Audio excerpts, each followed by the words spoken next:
35년 전 일본에서 벌어진 부동산 붕괴, 지금 한국이 그대로 따라가고 있습니다. 10억짜리 건물이 1억이 되는 현실, 서울에서도 올 수 있습니다. 일본은 1990년 3월 융자 총량 규제라는 대책이 발표되면서 잃어버린 30년이 시작됐습니다. 그런데 불과 2달 전 한국에서도 627 대출 총량 규제가 나왔습니다. 일본 도쿄의 쌍봉 패턴과 지금 서울의 흐름이 너무 닮아 있습니다. 설마 우리도 그 길을 가겠어? 라고 생각하시겠지만 데이터는 이미 위험 신호를 보내고 있습니다. 일본의 부동산 폭락은 단순한 조정이 아니었습니다. 도쿄 상업지는 무려 90% 폭락했습니다. 10억이 1억으로 줄어든 겁니다. 그 당시에도 사람들은 하락 기운이 안 보인다고 했습니다. 그러나 순식간에 무너졌습니다. 지금 한국도 비슷한 길을 가고 있습니다. 대책은 같고 흐름은 같고 심리마저 똑같습니다. 그렇다면 우리는 어떻게 대비해야 할까요? 첫째, 지금의 상승 흐름이 영원히 갈 것이라는 착각부터 버려야 합니다. 둘째, 보유 자산 중 위험도가 높은 곳, 특히 대출 의존도가 큰 부동산은 반드시 점검해야 합니다. 셋째, 당분간은 무리한 투자보다 현금 흐름을 확보하고 시장의 방향이 명확해질 때까지 방어적 태도를 유지하는 게 필요합니다. 날짜까지 똑같습니다. 일본이 붕괴하던 그날과 지금 한국의 대책이 겹쳤습니다. 35년 전 일본의 붕괴, 지금 우리도 그대로 가고 있습니다. 1990년 일본은 융자 총량 규제라는 대책이 발표되면서 잃어버린 30년이 시작됐습니다. 그리고 불과 2달 전 우리나라에서도 627 대출 총량 규제가 나왔습니다. 날짜까지 똑같이 27일. 표현만 조금 다를 뿐 구조는 똑같습니다. 일본은 융자 총량 규제, 한국은 대출 총량 관리. 겉만 다를 뿐 본질은 같습니다. 일본은 그 규제 이후 부동산 시장이 순식간에 꺼졌습니다. 총리가 가이유, 우리나라 대통령은 노태우였던 시절이죠. 지금은 시대가 바뀌었지만 정책의 구조는 판박이처럼 이어지고 있습니다. 그때 일본이 폭력단 신법을 발표하며 사회 혼란을 다잡으려 했던 것처럼 우리도 정치 사회적 이슈로 시선을 돌리고 있지만 핵심은 부동산 붕괴였습니다. 이제 우리는 어떤 선택을 해야 할까요? 첫째, 일본은 일본, 한국은 다르다는 아니란 생각을 버려야 합니다. 둘째, 대출과 부동산에 과도하게 의존한 자산 구조라면 반드시 점검해야 합니다. 셋째, 단기 투기보다는 위험을 최소화하는 보수적 전략을 세워야 합니다. 지금은 공격이 아니라 방어가 우선입니다. 35년 전 범죄와의 전쟁이 있었다면 지금은 투기와의 전쟁이 시작되고 있습니다. 세금과 규제가 겹치는 순간 경제의 흐름은 완전히 달라집니다. 노태우 대통령 시절을 기억하시는 분들은 아실 겁니다. 그때는 보통 사람의 시대를 외치며 범죄와의 전쟁을 선포했죠. 지금은 시대가 바뀌었지만 이재명 대통령 역시 임기 초반부터 투기와의 전쟁, 탈세와의 전쟁을 강조하고 있습니다. 그 흐름이 과거와 놀라울 정도로 닮아 있다는 점이 중요한 겁니다. 그 시절 노태우 정부는 범죄 단속과 함께 세금 제도를 강화했습니다. 대표적인 게 종합토지세, 종토세였죠. 범죄와 세금이라는 두 개의 축으로 사회를 다잡으려 했던 겁니다. 지금도 마찬가지입니다. 이재명 정부가 내세운 키워드는 국민 주권 시대, 그리고 투기 탈세와의 전쟁입니다. 결국 부동산과 자산 전반에 강한 압박이 들어올 가능성이 높습니다. 그렇다면 우리는 어떻게 대비해야 할까요? 첫째, 부동산과 세금 제도가 맞물려 돌아간다는 점을 분명히 인식해야 합니다. 둘째, 정부가 규제 대상으로 삼을 수 있는 자산 구조, 특히 갭 투자나 다주택 보유를 미리 점검해야 합니다. 셋째, 세금 강화 흐름은 피할 수 없으니 절세 전략과 방어적 자산 관리가 필수입니다. 부동산 대출 규제 뒤에 진짜 폭탄이 기다리고 있습니다. 기득권이 가장 두려워하는 토지 공개념, 머지않아 우리 앞에 올 수 있습니다. 지금은 종부세 시대입니다. 그런데 일본도 우리를 따라 지조라는 토지세를 도입했죠. 흥미로운 건 일본처럼 선진국조차 토지세 제도는 우리보다 늦게 시작했다는 겁니다. 그렇다면 지금 한국은 어디로 가고 있을까요? 단순히 대출 총량 규제에서 끝날까요? 대출 총량 규제로 부동산을 옥죄는 지금의 흐름은 시작일 뿐입니다. 정권이 안착하고 12년이 지나 분위기가 무르익으면 토지 공개념이 본격적으로 논의될 가능성이 큽니다. 이는 단순한 세제가 아니라 토지 소유권 자체를 공공의 개념으로 바꾸겠다는 발상입니다. 결국 부동산 재벌이나 기득권층이 가장 두려워하는 법안이 바로 이 토지 공개념입니다. 그렇다면 우리는 어떻게 대응해야 할까요? 첫째, 토지 공개념 논의가 나왔을 때의 파급력을 미리 계산해야 합니다. 둘째, 부동산에만 자산을 몰아두는 위험을 줄이고 분산 전략을 세워야 합니다. 셋째, 세금 정책 변화와 토지 제도의 흐름을 지속적으로 모니터링하며 대비해야 합니다. 35년 전 일본 부동산 붕괴를 불러온 핵심 규제가 지금 한국에서 다시 등장했습니다. 그때는 BIS 8%, 지금은 위험 가중치 25%입니다. 여러분, 일본이 본격적으로 무너지기 시작한 건 융자 총량 규제 이후였습니다. 그런데 부동산 폭락을 결정적으로 밀어낸 건 바로 BIS 자기자본 비율 8% 규제였습니다. 당시 이 기준을 맞추지 못해 일본 금융권이 흔들렸고 결국 부동산 시장은 5년, 10년 동안 폭락했습니다. 그 장면이 지금 한국에서도 반복될 수 있다는 사실 들어보셨습니까? IMF를 기억하실 겁니다. 우리나라 은행들도 BIS 8%를 맞추지 못해서 14개 은행이 무너졌습니다. 제1은행도 그때 사라졌습니다. 그리고 지금 35년 뒤 한국에서 비슷한 뉴스가 나오기 시작했습니다. 바로 위험 가중치 25%. 대출 기준을 강화해 금융기관의 버팀목을 흔드는 겁니다. 이 구조는 일본 당시와 놀라울 정도로 닮아 있습니다. 이런 상황에서 우리가 할 수 있는 건 분명합니다. 첫째, 은행 건전성 지표와 대출 규제 뉴스를 단순히 스쳐 지나가지 말고 반드시 확인해야 합니다. 둘째, 부동산 시장에 과도하게 의존한 자산 구조라면 지금부터라도 위험을 분산해야 합니다. 셋째, 금융 규제가 강화될수록 현금 흐름 관리와 보수적 자산 운영이 생존의 핵심이 됩니다. 공급 부족이라서 집값이 오른다고요? 일본도 똑같이 말했습니다. 하지만 결과는 폭락이었습니다. 여러분, 지금도 공급이 부족하다는 말 많이 듣죠? 일본도 그랬습니다. 공급 부족을 외치면서 집값은 1991년 초까지 치솟았습니다. 하지만 그 뒤 어떤 일이 벌어졌을까요? 집값은 곤두박질 쳤습니다. 지금 한국에서 반복되는 그 논리 과연 안전할까요? 일본은 버블이 생기던 80년대 후반까지 연간 136만 채가 공급됐습니다. 그런데 버블이 터진 1991년 이후에는 오히려 공급이 더 늘어서 연간 144만 채가 쏟아졌습니다.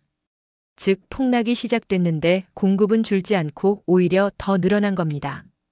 한국도 마찬가지였습니다. 노태우 대통령의 일기 신도시 공급으로 1991년부터 1998년까지 8년 동안 집값이 빠졌습니다. 이제 우리는 어떻게 해야 할까요? 첫째, 공급 부족 안전하다는 단순한 공식에 속지 말아야 합니다. 둘째, 공급 물량이 실제로 어느 시점에 시장에 들어오는지 반드시 확인해야 합니다. 셋째, 대책이 나오기 전 지금 같은 불확실성 시기에는 과도한 대출과 투자를 자제하는 것이 필요합니다. 부산은 폭락하는데 강남은 신고가를 찍고 있습니다. 이 모양 일본 붕괴 직전과 똑같습니다. 일본의 부동산 붕괴 직전 전국 상투와 도쿄 상투의 모양은 달랐습니다. 전국은 이미 꺾이고 있었는데 도쿄는 끝까지 버티며 조금 더 올랐습니다. 지금 한국도 똑같습니다. 부산 대구는 4년째 폭락 중이고 노도강과 금천 강북은 여전히 오르지 못하고 있습니다. 그런데 강남 3구와 한강벨트는 전고점을 넘어서거나 신고가를 기록하고 있죠. 이 패턴이 바로 끝물에서 나타나는 상투의 제각입니다. 대세 상승기에는 전국이 같이 오릅니다. 지방도 서울 외곽도 수도권 전역이 다 같이 올라갑니다. 하지만 상승의 마지막 국면, 즉 엘리엇 파동으로 치면 5파가 끝난 뒤에는 양상이 완전히 달라집니다. 잘 버티는 지역은 더 올라가지만 힘을 잃은 지역은 그대로 꺾여 빠지기 시작합니다. 지금 한국 부동산 시장이 딱 그 모습입니다. 그렇다면 어떻게 대응해야 할까요? 첫째, 전국이 같이 오른다는 착각에서 벗어나야 합니다. 이미 양극화는 시작됐습니다. 둘째, 오르는 지역에 무작정 뛰어드는 건 위험합니다. 끝물일수록 상승폭보다 하락 리스크가 훨씬 큽니다. 셋째, 지금은 욕심을 부릴 때가 아니라 시장의 마지막 흐름을 냉정하게 지켜보며 보수적으로 대응해야 합니다. 부동산 시장에 쌍봉이 보이기 시작했습니다. 일본이 무너질 때 그랬고 지금 한국도 똑같습니다. 여러분, 쌍봉이라는 말 들어보셨을 겁니다. 왼쪽 봉우리는 모두가 함께 오를 때 만들어지고 오른쪽 봉우리는 강남처럼 일부 지역만 버티는 흐름에서 만들어집니다. 잘 나가는 곳은 더 오르지만 이미 빠지기 시작한 지역은 계속 내려갑니다. 그래서 합쳐놓으면 마치 쌍봉처럼 보이는 거죠. 지금 한국이 딱 그 상황입니다. 일본은 전국이 상투를 친 시점이 1991년 2월이었습니다. 그리고 한국은 불과 3개월 뒤인 1991년 5월 전국 상투를 찍었습니다. 지금도 패턴이 비슷합니다. 한국의 상투는 이미 2021년 10월이었습니다. 부산, 대구, 광주, 경남 지역, 노도강과 금천은 평동대문 등 수도권 외곽까지 2021년에 모두 상투를 찍고 하락세로 돌아섰습니다. 이런 흐름에서 우리는 어떻게 해야 할까요? 첫째, 지금의 국지적 반등을 전체 상승장으로 착각하지 말아야 합니다. 둘째, 하락 전환 신호가 이미 나온 지역들의 데이터를 확인해 두어야 합니다. 셋째, 아직 버티는 곳에 무리하게 들어가지 말고 리스크 관리에 집중해야 합니다. 이미 상투는 나왔습니다. 2021년 10월 전국 부동산 시장은 꼭지점을 찍었습니다. 일본이 무너졌던 그 쌍봉 패턴, 지금 한국에서도 그대로 보이고 있습니다. 여러분, 지금도 강남은 전고점을 넘었다고 하고 용산은 신고가를 찍었다고 합니다. 한강 벨트 역시 최근 들어 조금씩 전고점을 돌파하는 흐름이 보이고 있죠. 하지만 이게 전체 시장이 살아있다는 신호일까요? 아닙니다. 일본도 도쿄만 마지막까지 버티다가 결국 무너졌습니다. 전국과 수도권의 상투 시점은 다를 수 있지만 결국 흐름은 하나로 이어집니다. 일본은 도쿄에서 1987년과 1990년 10월 두 번의 쌍봉을 만들고 무너졌습니다. 우리나라는 2021년 10월 이미 전국 상투가 확정됐습니다. 서울은 조금 늦게 2022년 6월쯤 상투를 찍은 것으로 보입니다. 지금은 평균값으로 잡히는 지표에서는 아직 꺾임이 잘 안 보일 수 있습니다. 하지만 고가 기준으로 따지면 이미 6월에 가장 높은 꼭지점을 찍었습니다. 여러분이 해야 할 일은 단순합니다. 첫째, 평균 지수만 보지 말고 고가 지표까지 확인해야 합니다. 둘째, 지역별 데이터 특히 강남과 수도권 외곽의 흐름을 나눠서 점검해야 합니다. 셋째, 지금은 상승 착시에 속아 무리한 대출이나 투자를 할 때가 아닙니다. 보수적인 대응이 최선입니다. 7월, 8월의 상투가 보이십니까? 사실은 그게 다 6월 상투입니다. 눈에 보이는 시점과 실제 상투 시점은 다릅니다. 여러분, 많은 분들이 7월에 상투가 나왔다, 8월에도 상투가 보인다고 말씀하십니다. 하지만 이건 표면적인 착시일 뿐입니다. 실제로는 6월 27일 대책 이전에 이미 상투가 만들어졌습니다. 데이터만 보면 헷갈릴 수 있지만 부동산 거래 구조를 알면 답은 명확합니다. 강남 3구조차 7월에 상투처럼 보이는 거래가 잡힙니다. 하지만 그 거래는 이미 6월에 약정서가 쓰였고 계약금 절반이 오갔습니다. 토지거래 허가를 제출하고 승인받는데 보름에서 20일이 걸리기 때문에 실제 본 계약은 7월로 잡힐 뿐입니다. 즉 7월에 보이는 상투는 사실상 6월에 이미 끝난 거래입니다. 이제 우리는 어떻게 이해해야 할까요? 첫째, 언론에서 발표하는 단순 거래 시점만 보지 말고 계약 구조를 이해해야 합니다. 둘째, 상투 시점을 평균 지수나 뉴스로만 파악하지 말고 실제 약정일 계약일 흐름까지 확인해야 합니다. 셋째, 지금처럼 정책 전환기에는 보이는 시점과 실제 시점을 구분하는 훈련이 꼭 필요합니다. 일본은 13년 오름세 끝에 붕괴했고 우리는 지금 12년째 상승 중입니다. 이미 6월에 상투를 찍었다는 신호 보이십니까? 여러분, 일본의 부동산 시장은 1974년 5.1 쇼크로 폭락한 뒤 13년 동안 치열하게 올랐습니다. 그리고 1991년 드디어 상투를 찍고 나서 잃어버린 30년이 시작됐습니다. 우리나라는 지금 어떤가요? 박근혜 대통령이 취임했던 2013년 12월을 최저점으로 잡으면 지금까지 꼬박 12년을 올랐습니다.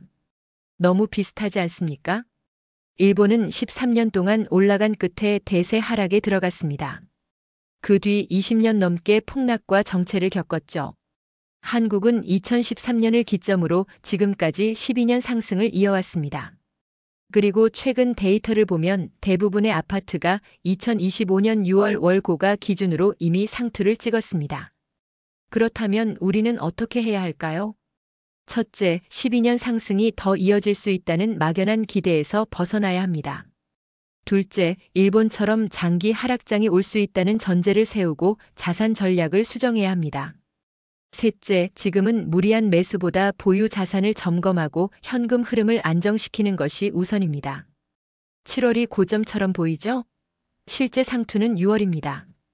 피레침처럼 뾰족한 월 고가가 그 증거입니다. 2021년 10월 전국 상투 35년 타임라인으로 다시 확인해 드리겠습니다. 요즘 지수만 보면 7월, 8월에도 오르는 듯 합니다. 그러나 지수는 평균값이라 실제 시장의 가장 높은 값을 가립니다. 특히 허가등기 지연 때문에 체결은 6월에 끝났는데 본계약 등기가 7월로 잡혀 착시가 생깁니다. 이 착시를 교정하지 못하면 이미 끝난 상투를 지금으로 오인하게 됩니다.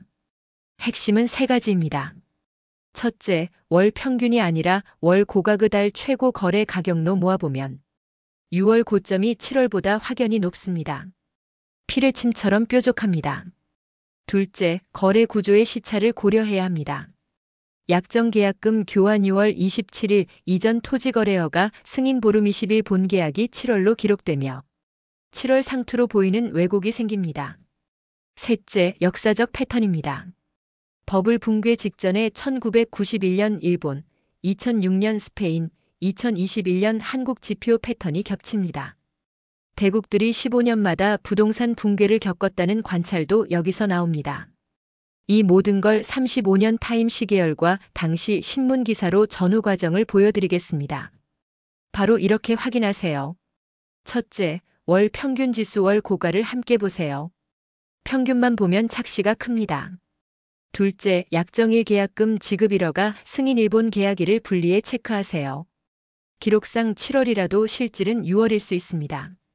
셋째, 지역별 상투달을 따로 표시하세요. 2021년 10월 전국 상투 이후에도 일부 핵심지는 늦게 고가를 만들 수 있습니다. 넷째, 자산 비중이 높다면 현금 흐름 내버리지 점검표를 만들어 하락 시나리오에 대비하세요. 놀라울 만큼 똑같습니다. 일본, 미국, 스페인, 그리고 한국 모두 15년 주기로 상투를 치고 무너졌습니다. 여러분, 단순히 우연일까요? 30년 전 일본, 2006년 미국과 스페인, 그리고 2021년 한국. 각 나라가 다른 시기, 다른 경제 구조를 가졌지만 공통적으로 15년 주기의 상투와 붕괴가 반복됐습니다. 저도 처음엔 믿기지 않았습니다. 하지만 데이터를 보면 너무나 선명합니다. 일본은 1991년 생산 가능 인구 비중이 정점을 찍던 시점에 주택 가격이 상투를 쳤습니다. 미국과 스페인은 2006년 가계부채 비중과 주택 가격이 동시에 고점을 만들었습니다. 그리고 한국은 2021년 똑같이 생산 가능 인구 비중과 GDP 대비 가계부채가 최고 수준에서 상투를 기록했습니다. 이건 단순한 가격 변동이 아니라 인구 부채 자산 가격의 구조적 패턴입니다. 그렇다면 우리는 어떻게 해야 할까요?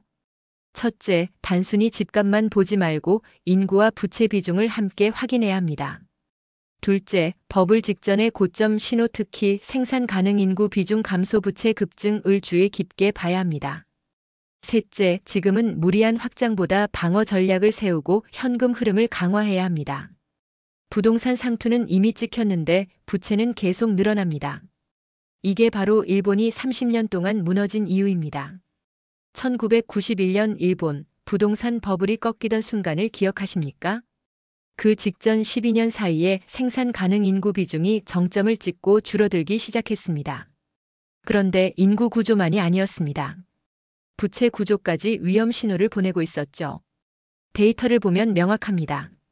노란색 선은 가계부채, 파란색 선은 GDP 대비 기업 부채 비중입니다. 이 둘을 합친 것을 민간 신용이라고 부릅니다. 일본이 부동산 상투를 찍을 당시 민간 신용은 GDP 대비 206%였습니다. 그리고 최고치로는 214%까지 올라갔습니다. 즉, 집값이 이미 꺾이기 시작했는데도 부채는 오히려 관성처럼 계속 불어났던 겁니다. 이제 우리는 어떤 교훈을 얻어야 할까요? 첫째, 단순히 집값만 보지 말고 인구와 부채 구조를 함께 살펴야 합니다. 둘째, 자산 가격이 꺾이더라도 부채는 늦게 줄어든다는 사실을 기억해야 합니다.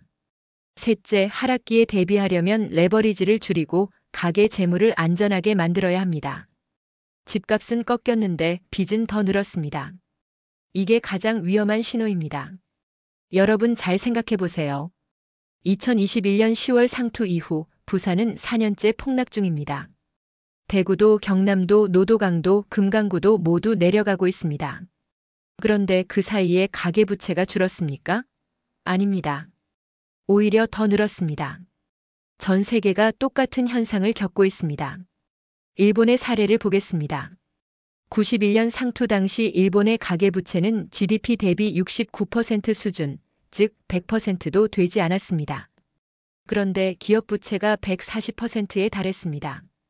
이 둘을 합친 민간 신용 비중이 206%였고 이후에는 220%까지 치솟았습니다. 즉, 집값이 꺾여도 부채는 관성처럼 더 늘어난 겁니다. 우리가 할 수 있는 대비책은 분명합니다. 첫째, 집값이 떨어졌다고 빚이 줄 거라 착각하지 말아야 합니다. 둘째, 가계부채와 기업부채의 총합이 경제를 짓누른다는 점을 늘 확인해야 합니다.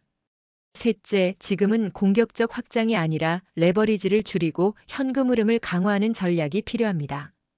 일본은 1991년, 미국과 유럽은 2006년, 그리고 한국은 2008년, 15년 주기로 부동산 버블이 무너졌습니다. 여러분, 미국의 서브프라임 사태 기억하시죠? 2006년 초에 부동산이 상투를 치고 2007년에 폭락이 시작됐습니다. 스페인, 유럽도 똑같았습니다. 그리고 한국도 2008년 대폭락을 피하지 못했습니다. 그때 음마 아파트가 40%, 도곡렉스도 3040% 폭락했습니다.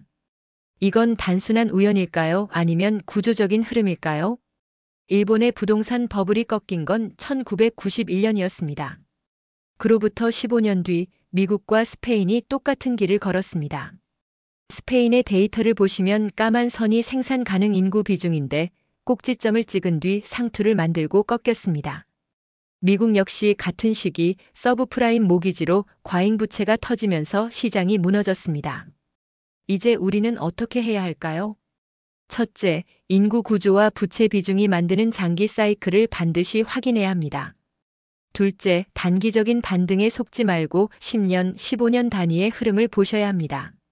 셋째, 과거 사이클에서 한국이 어떻게 무너졌는지 기억하며 지금 자산 전략을 재정비해야 합니다. 30년 전 일본, 15년 후 스페인. 부동산이 무너질 때 민간 신용 비율은 놀랍게도 똑같았습니다. 207%. 여러분, 일본의 부동산 붕괴가 1991년에 시작됐죠. 그리고 15년 뒤 스페인도 같은 길을 걸었습니다. 두 나라가 처한 상황은 달랐지만 한 가지 지표가 너무나도 닮아 있었습니다. 바로 GDP 대비 민간 신용 비중이었습니다. 일본은 1991년 상투 당시 가계부채가 69%, 기업부채가 140%, 합쳐서 206%였습니다. 스페인은 2006년 가계부채가 81%, 기업부채가 126%, 합쳐서 207%였습니다. 숫자가 거의 똑같죠? 일본은 기업이, 스페인은 기업과 가계가 동시에 과열되면서 결국 버블이 터졌습니다. 이 데이터를 통해 우리는 세 가지를 배워야 합니다. 첫째, 누가 빚을 지든 총량이 위험 수준에 다다르면 붕괴는 피할 수 없습니다. 둘째, 가계만 보는 게 아니라 기업 부채까지 합쳐 민간 신용 전체를 봐야 합니다. 셋째, 인구 구조가 꺾이고 부채가 과잉일 때 반드시 자산 포트폴리오를 보수적으로 재편해야 합니다. 집값은 폭락했는데 빚은 더 늘어납니다. 이게 바로 일본이 30년을 잃었던 이유이자 지금 한국의 현실입니다. 여러분, 일본은 무려 6년 동안 집값이 폭락했습니다. 그런데 이상한 건 가격은 빠지는데 가계부채는 오히려 늘었다는 사실입니다. 지금 한국도 똑같습니다. 강남 3구와 서울 일부를 제외하고 전국은 4년째 하락 중입니다. 부산, 대구 모두 4년 전보다 크게 빠졌습니다. 그런데 빚은 계속 불어나고 있습니다. 이 현상은 단순한 우연이 아닙니다. 경제에는 관성 법칙이 작동하기 때문입니다. 자산 가격이 꺾여도 이미 늘려둔 대출과 빚은 당장 줄지 않습니다. 오히려 버티기 위해 혹은 생활비를 위해 더 늘어나기도 합니다. 그래서 일본은 집값 폭락 중에도 부채가 계속 증가했고 한국도 지금 같은 길을 걷고 있습니다. 그렇다면 어떻게 대비해야 할까요? 첫째, 자산 가격만 보지 말고 반드시 가계부채 흐름까지 함께 확인해야 합니다. 둘째, 집값이 빠졌으니 안전하다는 착각을 버리고 빚이 늘어나고 있는 현실을 직시해야 합니다. 셋째, 지금은 투기 확장이 아니라 가계 재물을 줄이고 현금 흐름을 안정시키는 전략이 필요합니다. 지금 한국의 가계와 기업 부채 합계는 GDP 대비 220%, 일본, 스페인이 무너질 때와 거의 똑같은 수준입니다. 여러분, 통계청은 앞으로 30년, 40년 뒤까지 인구와 경제 지표를 추정해 놓습니다. 그 데이터를 보면 현재 한국의 민간 신용, 즉 가계와 기업 부채 합계는 GDP 대비 220%에 달합니다. 일본이 무너질 때 206%, 스페인이 폭락할 때 207%였습니다. 지금 우리는 그보다 높은 수준입니다. 구체적으로 보겠습니다. 가계부채 비중은 106%, 기업부채 비중은 113%, 합치면 220%입니다. 최근 들어 GDP가 늘면서 분모 효과 때문에 비중이 약간 줄어든 것처럼 보입니다. 지금은 100% 살짝 밑으로 내려온 것처럼 보이지만 실제 부채 총량은 여전히 늘고 있습니다. 즉, 숫자 착시에 속으면 안 됩니다. 대비 방법은 분명합니다. 첫째, GDP 대비 비중만 보지 말고 실제 부채 총액을 반드시 확인해야 합니다. 둘째, 가계부채와 기업부채를 따로 보지 말고 민간 신용 전체를 합산해서 봐야 합니다. 셋째, 지금은 빚을 줄이고 현금 흐름을 지키는 보수적 재무 전략이 필요합니다. 가계와 기업 부채가 동시에 100%를 넘은 나라는 드뭅니다. 한국은 지금 그 위험한 상황에 서 있습니다. 여러분, 서울은 여전히 강해 보입니다. 2021년 고점을 살짝 넘은 지역도 꽤 있습니다. 하지만 전국적으로 보면 상황이 다릅니다. 물가를 반영한 전국 지수는 폭락 후 2년간 반등이 미미합니다. 이건 일본이 걸었던 길과 너무나도 닮아 있습니다. 한국의 특이점은 바로 부채 구조입니다. 가계 부채도 GDP 대비 100%를 넘었고 기업 부채도 100%를 넘었습니다. 즉, 쌍으로 100%를 넘긴 겁니다. 이건 일본이나 스페인보다 더 위험한 구조입니다. 부동산 가격은 인구 구조와 부채라는 두 개의 동력에 의해 결정됩니다. 한국 역시 그 시계열 흐름을 따라가고 있습니다. 이제 우리는 세 가지를 점검해야 합니다. 첫째, 전국 지수와 서울 지수를 반드시 분리해서 봐야 합니다. 둘째, 단순 가격이 아니라 물가를 반영한 실질 지수를 확인해야 합니다. 셋째, 인구 구조와 부채 흐름을 함께 보면서 자산 전략을 짜야 합니다. 여러분, 일본은 전국이 외봉이었고 도쿄는 쌍봉이었습니다. 놀랍게도 지금 한국도 전국은 외봉, 서울은 쌍봉 패턴을 그대로 따라가고 있습니다. 구글에 일본 부동산 붕괴를 검색하면 전부 외봉 그래프가 나옵니다. 왜냐하면 전국 데이터를 기준으로 하기 때문입니다. 마찬가지로 외국인이 한국 부동산 붕괴를 검색한다면 서울이 아니라 전국 그래프가 나올 겁니다. 하지만 중요한 건 전국과 서울의 흐름이 다르다는 점입니다. 일본도 전국은 외봉, 도쿄는 쌍봉. 지금 한국도 똑같습니다. 일본의 전국은 1990년 외봉으로 상투를 찍고 20년 폭락, 10년 옆걸음, 최근 5년 반등 후 다시 하락했습니다. 하지만 도쿄는 쌍봉이었습니다. 1987년에 첫 봉우리, 1990년에 두 번째 봉우리를 만들고 나서 붕괴했습니다. 지금 한국은 어떨까요? 전국은 이미 2021년 10월 외봉으로 상투를 쳤습니다. 서울은 여전히 버티고 있으며 쌍봉 모양이 만들어지고 있습니다. 대비 방법은 세 가지입니다. 첫째, 전국 지수와 서울 지수를 반드시 분리해 확인해야 합니다. 둘째, 지금 서울의 패턴이 도쿄 쌍봉과 얼마나 닮아 있는지 주목해야 합니다. 셋째, 만약 일본을 그대로 따라간다면 6월에서 늦어도 78월 사이에 서울의 오른쪽 봉우리가 완성될 수 있다는 점을 경계해야 합니다. 도쿄는 쌍봉, 전국은 외봉. 그리고 그 순간 미국 한국까지 동시에 무너졌습니다.